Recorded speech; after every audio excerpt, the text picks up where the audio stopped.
अक्कलकुव्यात आदिवासी विद्यार्थ्यांच्या मागण्यांसाठी बेमुदत अन्नत्याग आंदोलन. आदिवासी विद्यार्थ्यांच्या शैक्षणिक हक्कांसाठी अक्कलकुवा येथे आजपासून बेमुदत अन्नत्याग आंदोलनाला सुरुवात झाली आहे.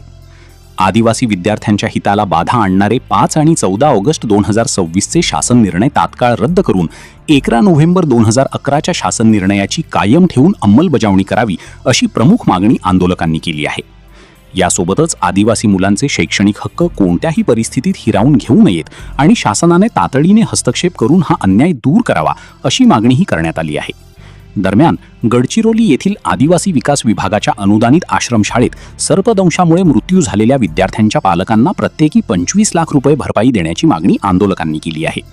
या आंदोलनाला विनोद वळवी, कुवरसिंग पाडवी, जी.डी. पाडवी, धिजू वसावे, तुकाराम वळवी आणि कांशीराम वळवी यांच्यासह कार्यकर्त्यांची उपस्थिती होती. शिक्षण हा प्रत्येकाचा अधिकार आहे. हा अधिकार कोणत्याही परिस्थितीत दाबला जाणार नाही याची शासनाने काळजी घ्यावी असा इशारा आंदोलकांनी दिला आहे. आदिवासी विद्यार्थ्यांच्या विषयामध्ये जेव्हा शासनाने निर्णय घेतलेला आहे, जी आर काढलेला आहे 5 ऑगस्टला आणि 14 ऑगस्टला, त्या विषयामध्ये आम्ही अन्नत्याग उपोषणाला बसलेला आहे.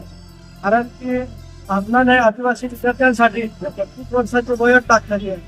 त्या 35 वर्षामध्ये विद्यार्थ्यांचे शिक्षण पूर्ण होत नाही, म्हणून ते शासनाने ते 25 वर्षाच्या अट टाकण्यात आहे. तो त्या रद्द करायला पाहिजे. 2011च्या ज्याप्रमाणे आदिवासी विद्यार्थ्यांना हॉस्टेल अथवा त्या आश्रमशाळामध्ये शिक्षणासाठी सुविधा आहे त्याचप्रमाणे शासन करायला पाहिजे. जोपर्यंत शासन हा निर्णय रद्द करत नाही तोपर्यंत आम्ही अन्नत्याग आंदोलन करणार आहे. यापुढे जोपर्यंत शासन निर्णय घेतलाय तोपर्यंत आम्ही हे आंदोलन सुरू करणार आहे.